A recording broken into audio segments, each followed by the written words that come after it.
राम धर मानव अवतार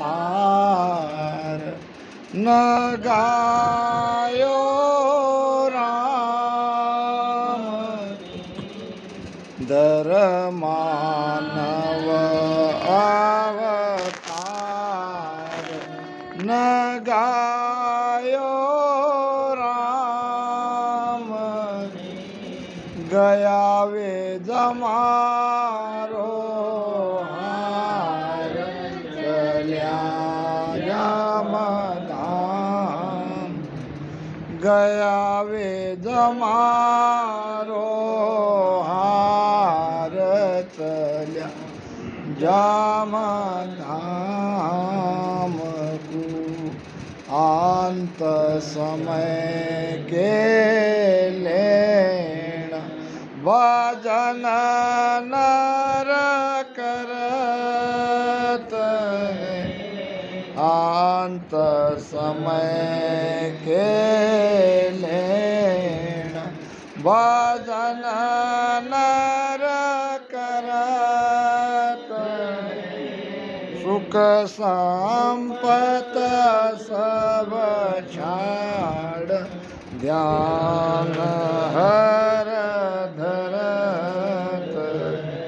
सुख संपत सब छाड़ ज्ञान हर धरत। महाराज, इस मंगल के द्वारा सभी मनुष्य प्राणी को सावधान कर रहे हैं,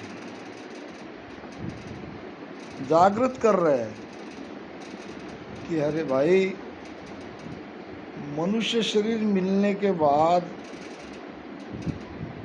अगर तुम राम जी को भूल गया, अगर उसे याद नहीं कर रहा है, तो ये शरीर, ये अमूल्य श्वासा तुम्हारी यूं ही चली जाएगी। कहे दास संग्राम हाथ में हीरा आयो और सो गोपन में गाल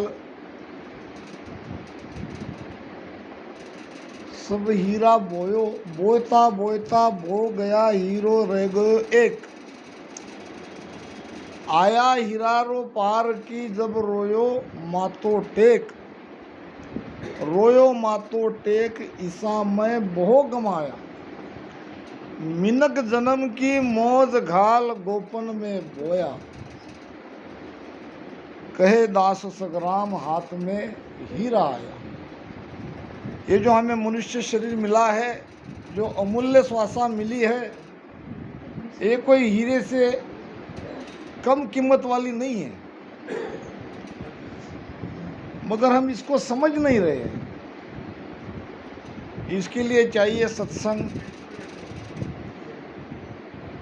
सत्संग में ही हमें ये ज्ञान मिलेगा, क्योंकि ये मन ज्ञान से ही समझता है।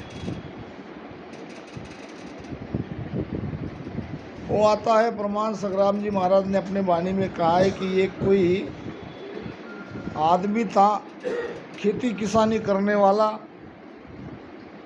रोज खेत में जाता था और जो खेत में पंछी आते कि नहीं, वो जमाने में गोफन रहती थी, गोफन समझते थे, अभी भी कहीं है, वो ऐसे पत्थर मार के पंछी को उड़ाते हैं, है आप समझ रहे हैं। अभी तो बहुत कम देखने को मिलता है। तो ऐसे एक दिन ऐसे जा रहा था, रास्ते में उसे एक हीरे की थैली मिल गई। अब मगर वो जानता नहीं था ये हीरा है, पारख तो उसको नहीं थी, सीधा साधा था। अब उसने देखा ये तो वो गोपन में पंछियों को हटाने के लिए ठीक है, वैसे भी पत्थर ढूंढ ढूंढ के लाना पड़ता है, जमा करना पड़ता है, ये तो तैयार मिल गया। तो ऐसे हीरे की थैली को खेत में ले जाके गोपन में रोज वो अपना काम करने लगा। एक एक हीरा ऐसे व्यर्थ गंवाने लगा। अब गलती से एक हीरा घर पे बच्चों को खेलने के लिए लेके गया। अब इधर तो बोयता बोयता बोए गयो, हीरो रह गयो एक। अब आया हीरा रो पार की, रोयो माथो टेक। अब एक दिन उसके घर पे आया एक कोई हीरा की परीक्षा करने वाला पार की। बच्चों के हाथ में वो खेल रहा था तो उसने देखा, अरे ये तो अनमोल हीरा है, बच्चा इससे कैसे खेल रहा है? क्या तू जानता नहीं? क्या तुझे इसकी परख नहीं? वो कहने लगा, बाप जी ऐसे तो हीरे मैंने बहुत गंवा दिए। अब वो रोने लगा। अब कितना भी रोओगे, कुछ भी करोगे, फिर काम नहीं आने वाला है। अब पछताए क्या होता है जब चिड़िया चुग गई खेत। ये हमारी बहन जी जिनके परम धाम पधारने के उपलक्ष्य में है ये सत्संग यहाँ पे थोड़ी सी हो रही है। अभी हमारे बाप जी ने बताया, ये बहुत पुण्यशाली आत्मा है, बड़भागी आत्मा है। ऐसा संयोग सबके जीवन में आता नहीं है। तो जीवन का सार ही भजन है। कबीर साहब कहते हैं, तूने हीरा सो जन्म गमायो, भजन बिना बावड़ो।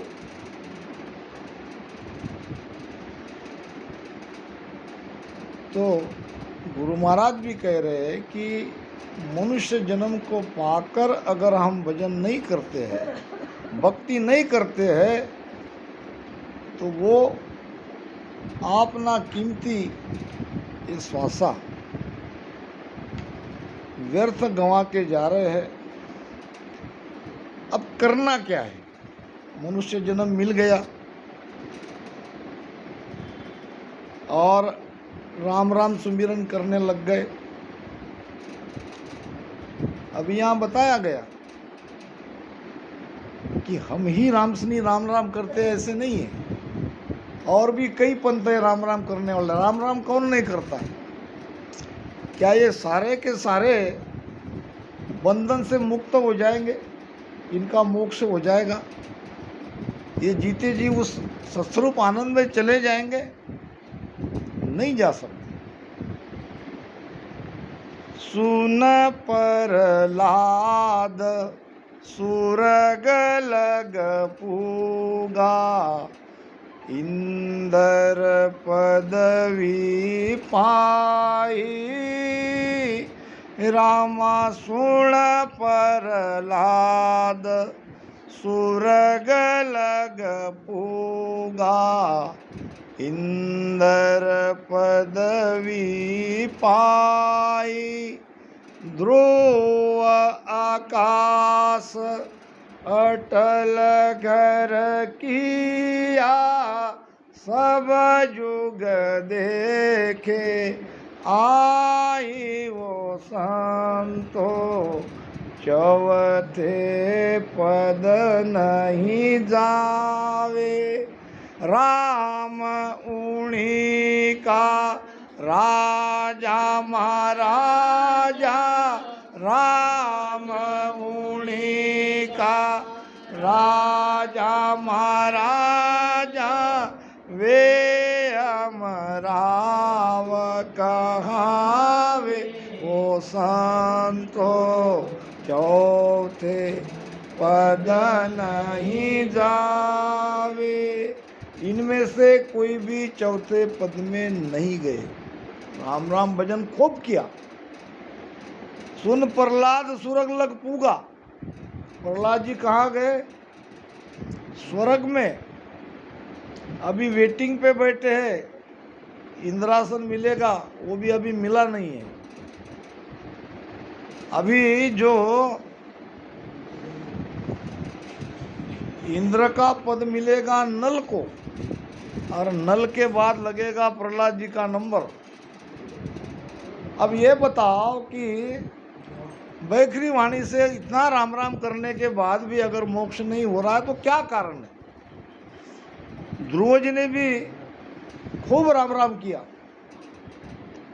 मगर उनको भी वो अडल पद मिला, वो भी मोक्ष में नहीं गए।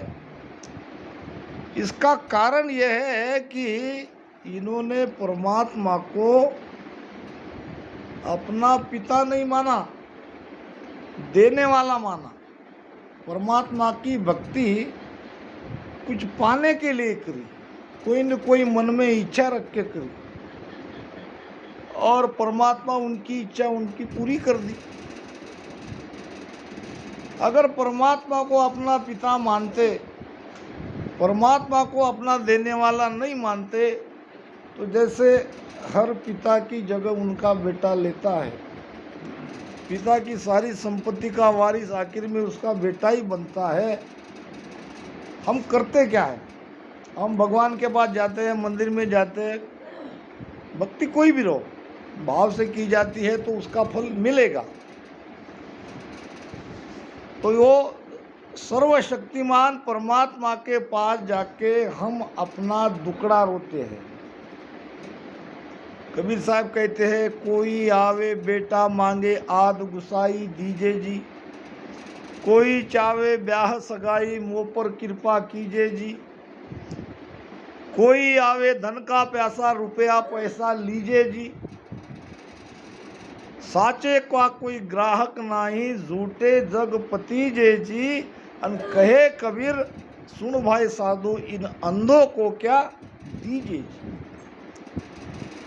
परमात्मा के पास जाके हम अपने मन की इच्छा पूरी करते हैं, ये गलत है। परमात्मा के पास जाना है तो परमात्मा को ही मांगो। बहुत छोटी सी कथा मैंने सुनी है, याद आ गई। एक कोई राजा था और उनका अपना एक नियम था कि साल में एक बार वो अपनी सभी वस्तु का एक प्रदर्शन रखता था। प्रदर्शन समझते? ऐसे कीमती से कीमती, भारी से भारी, मध्यम से मध्यम सारी वस्तुएं वहाँ ऐसे लगा के रखती, सजा के रखती थी, और वहाँ उसमें राजा भी बैठ रहता। अब लोगों को बुलाया जाता कि आओ आज तुम्हारा दिन है, जिसको जो चाहिए उस वस्तु पे हाथ रख के ले जाओ, वो तुम्हारी हो गई। अब लोग आते, महंगी से महंगी वस्तु, पहले वही तो नज़र जाएगी। अब जल्दी जल्दी आके अपनी अपनी वस्तु जो चाहिए वो लेके निकल जाते।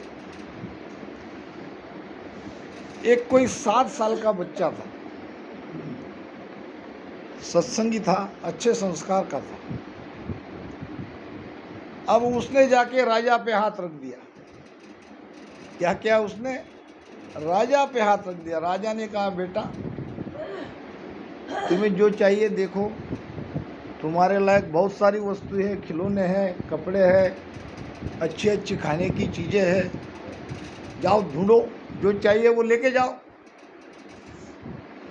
बच्चे ने कहा, वही तो कर रहा हूँ। अरे क्या कर रहे हो? जो चाहिए उसके ऊपर तो मैंने हाथ रखा है। राजा कहने लगा, बेटा तू तो बड़ा समझदार है, मैं कोई वस्तु हूँ? जब आप इस सारे वस्तुओं में बैठे हैं तो मेरे हिसाब से आपसे बड़ी कीमती कोई वस्तु है ही नहीं। अब जो राजा को अपने पास ले जाएगा, राजा के पीछे तो सारी सुख सुविधा आ ही जाएगी। वो जितनी भी वस्तुएं हैं वो राजा के पीछे अपने आप आ ही जाएगी। कहने का मतलब, परमात्मा की भक्ति जब करते हैं तो परमात्मा को मांगो, परमात्मा को रिझाओ, सदगुरु को रिझाओ,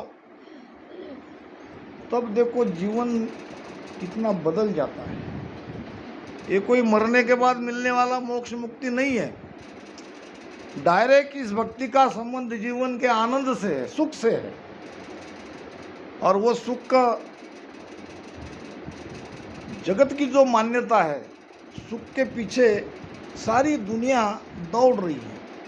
सभी को सुख चाहिए, एक भी ऐसा नहीं मिलेगा कि जो दुख पर राजी हो। मगर सुख कहाँ मिलता है ये ज्ञान नहीं है, धारणा गलत है। लक्ष्य बराबर है, लक्ष्य सही है।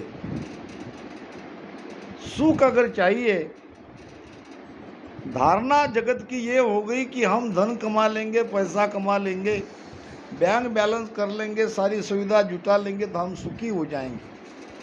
ऐसा नहीं होता है। सुख तो परमात्मा की भक्ति में है, भजन में है, सत्संग में है।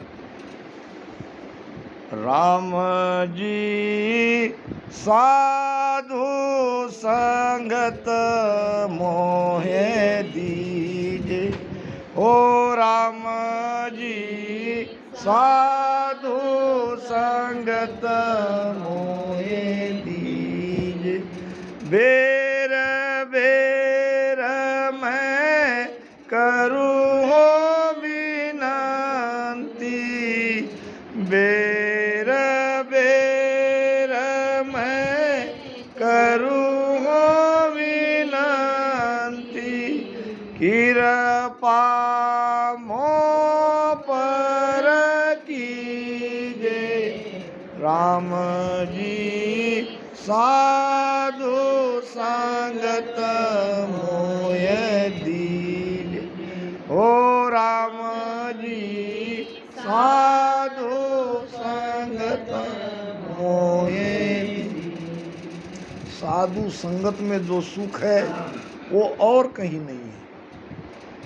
राम जी साधु संगत मोहे दीजिए, सूरदास जी महाराज कहते हैं कि हे परमात्मा, मुझे सत्संग करा दो, सत्संग का लाभ दिला दो।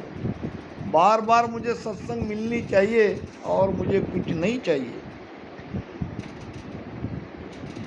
इसीलिए विचारवानों ने कहा है कि सत्संग में जाके सुधरा नहीं, ताका बड़ा अभाग। सत्संग में आके भी अगर वो सुधरता नहीं है, उनके जीवन में शांति नहीं आती है, जीवन में खुशी नहीं आती है, तो वो बड़ा अभागी है। ठीक इसके विपरीत कुसंग में जाके बिगड़ा नहीं, जाका बड़ा सुहाग। कुसंग मिलती है, कुसंग करते रहता है या कुसंग से रोज का उसका संपर्क आता है, फिर भी वो बिगड़ता नहीं है, वो बड़ा भाग्यवान कहलाएगा। गुरु महाराज कहते हैं, संगत बिन सुधरियो नहीं, संगत बिन तिरियो नहीं। सत्संग के बिना उद्धार नहीं, और ना सुधरियो जुगमाय, डूबो सोई सुखराम कहे, कुसंगत में जाए। अब जिसको अपना सर्वनाश करना है तो वो बिल्कुल कुसंग करे, और जिनको अपना उद्धार करना है उसके लिए तो सत्संग बहुत ही महत्वपूर्ण है।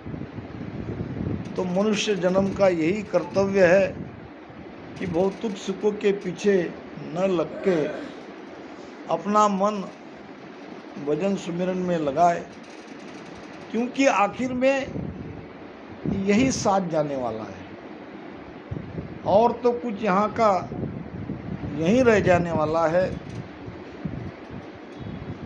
कर्म बांधो बेटो है पत में, चालो चालो होए, काल सिराने जम खड़ो है, जूसंग छाया जोए। कई जगह महाराज ने हमें चिताया है। एक आदमी के 3 मित्र थे, 2 से तो बड़ा स्नेह था, तीसरा मित्र तो जरूर था, मगर उतना उनके साथ में स्नेह रहता ही नहीं था, लगाव नहीं था। दो मित्र बहुत ज़्यादा उनसे स्नेह था। अब एक दिन उस व्यक्ति को कोर्ट की तरफ से एक नोटिस आई लिखित में। अब उसने खोला, उसमें लिखा था आपको कोर्ट में हाजिर होना है, आपके ऊपर कोई मुकदमा है। अब कभी उसने कोर्ट कचहरी के मामले में करा नहीं, कभी गया नहीं, कोई जानकारी नहीं, अंदर से बहुत डर गया। जब आदमी डर जाता है तो अपने किसी नज़दीक दोस्त मित्र के पास ही जाता है। पहले मित्र के पास गया, उसने कहा कि ऐसा ऐसा है, मैं बहुत डरा हुआ हूँ, मेरी कुछ मदद करो। पहला मित्र कहने लगा, देख भाई, और बात सब ठीक है, तुम मेरे मित्र हो, ये सब ठीक है, मगर ये झमेले में मैं नहीं पड़ता, तुम तुम्हारा देखो। इतना प्यारा मित्र जिसके इतना प्रेम किया, वो इस समय ये विपत्ति के घड़ी में नट गया, मना कर दिया। दूसरे मित्र के पास गया, दूसरा मित्र कहने लगा, शांति से उसने बात सुन ली, बात तो तुम्हारी ठीक है,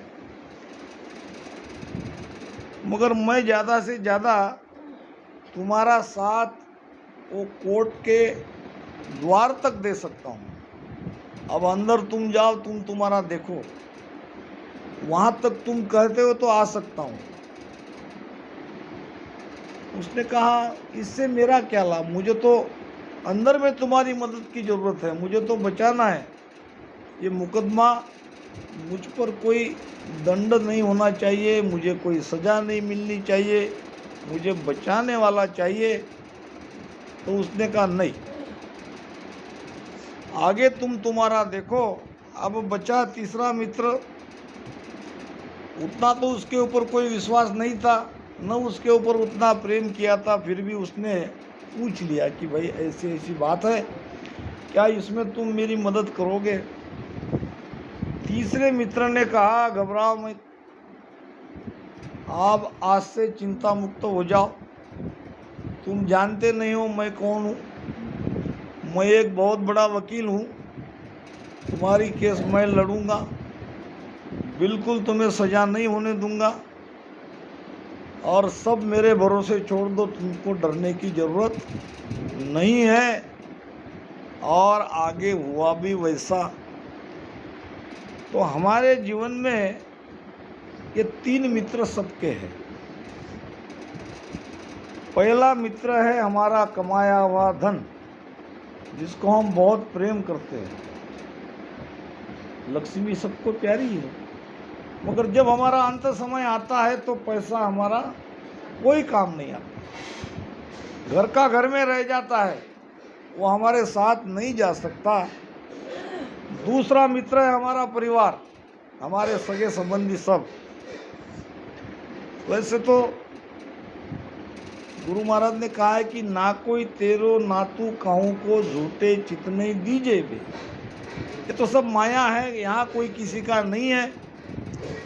अभी हमारी सीता देवी ने कहा है कि ये तो एक खेल है, ये जगत एक खेल है, यहाँ हम कर्म का लेना देना चुकाने के लिए आए हैं।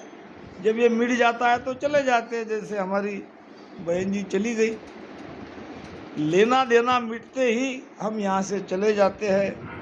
ये एक खेल है। तीन लोक बाजी हर मांडी, जन्म मरण है गेलो। ये तीन लोक में दो रास्ते हैं आने जाने के। कोई मरता भी है तो ये तीन लोक में ही है, कोई जन्म भी किसी का हो रहा है तो वो कहीं और से नहीं आया, इसी लोक से आए। तो मरने के बाद भी वो कहीं गया नहीं है, अपने कर्म के अनुसार वो अलग अलग योनि में जाएगा। इसीलिए तो ये भक्ति का फल है। ये राम राम भजन भी करोगे, अगर निरंतर नहीं भी जगेगा तो भी महाराज कहते हैं कि इस राम राम के गुण से अगले जन्म में आप दोबारा इसी भक्ति को धारण करोगे, सद्गुरु मिलेगा, शब्द जगेगा और आपकी भीतर की यात्रा पूरी होके आप उस परम धाम को पहुंच जाओगे। तो भजन कहीं से भी किसी भी एंगल से देखोगे तो आप बुरा नहीं है, उसमें अगर भेद से करते हो, अगर आपकी अंतरात्मा तड़पती है परमात्मा को पाने के लिए, अगर सद्गुरु की कृपा हो जाती है, वो कुदरत कला नियंचर जग जाता है, तो इसी जन्म में आप अमरलोक जा सकते हो। एक से बढ़िया एक 3 जन्म की बात महाराज ने कही है, और तीसरे जन्म में अमरलोक को जाना ही जाना है कि आत्म का गुरु शिष्ट में ताके सन्मुख होए, ताके शिर नहीं खून रहे, ब्रह्म लग कहूँ तोय, ब्रह्म लग कहूँ तोय जन्म ऊंचो घर पावे, बुद्ध प्रवीण धनपुर राव होए, जग में आवे सुख राम कहे फिर दोय जन्म सुख पावे कहूँ तोय, और आत्म का गुरु शिष्ट में ताके सन्मुख हो। ऐसे सत्ताधारी सद्गुरु के सन्मुख में अगर ये जीव चला जाता है तो वो उसके ऊपर कोई दोष नहीं रहता है, वो जो कुछ है उसका सारा भार सद्गुरु महाराज अपने ऊपर ले लेते हैं। वो उनका बिरद है उसको ले जाना। शरणागति अगर पक्की है तो आगे की यात्रा गुरु महाराज सब अपनी सत्ता से करवा देते हैं। हमको तो केवल शरण में रह के भक्ति करनी है, मोकु तो हरि भक्ति करनी भजन अखंडित तेरो। हमको केवल भजन करते रहना है, सत्संग सुनती रहनी है। तो यही मनुष्य जन्म का सार है। तीसरा जो मित्र है, दूसरा मित्र तो हमारा कुटुंब परिवार है। हमें स्मशान तक, हमें वहाँ तक हमारे साथ आते हैं, चिता जला दी जाती है, फिर सब अपने अपने घर पे चले जाते हैं। फिर उधर उस जीवात्मा का क्या होता है, आगे वो कहाँ जाता है, उसके साथ क्या क्या होने वाला है, इससे परिवार को कोई लेना देना नहीं, और बेचारे जानते भी नहीं। वहाँ से सद्गुरु की मदद उसे मिलती है। तीसरा मित्र है हमारा सद्गुरु।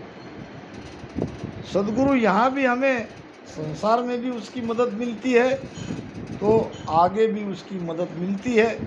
वहाँ यमराज से 12 दिन के बाद इस हंसात्मा की यात्रा प्रारंभ होती है, और 40 दिन में वो असीपत्र वन में जाता है, और फिर वहाँ जाने के लिए 348 दिन लगते हैं। मंगल में बात आई है, तो इसलिए ऐसे समय में रोना पीटना बिल्कुल भूल ही जाना है। वहाँ बड़ी खुशी से उनको विदाई करनी है। 12 दिन तक वो कहीं जाता नहीं। घर में जो उसकी सबसे प्रिय जगह है वहाँ वो रहती है। वो कोशिश तो बहुत करती है, वो तो कहती है कि भाई रो मत, मैं कहा नहीं, मैं मरा नहीं, मगर कोई सुनता नहीं है। सूक्ष्म शरीर में रहने के कारण हमारा संपर्क उससे टूट जाता है, और इसीलिए हमारे हिंदू धर्म में शरीर को जलाने की प्रथा है। ज़्यादा मोह उसका रहता है, जब वो देखता है शरीर भी नहीं रहा तो उसको जाना पड़ता है। तो गरुड़ पुराण में बात आती है, और हमारे मंगल भी सारे गरुड़ पुराण के आधार से बने हैं। तो कम से कम 348वें दिन में एक बार सत्संग उस हंसात्मा के लिए करनी चाहिए। बाद में और कोई बरसी करो मत करो, उससे कोई मतलब नहीं है। तब तक किया हुआ उसका लाभ उसे मिलता है, क्योंकि गुरु महाराज के वचन है, दीन दुआदस जोय हरि जस गावसी,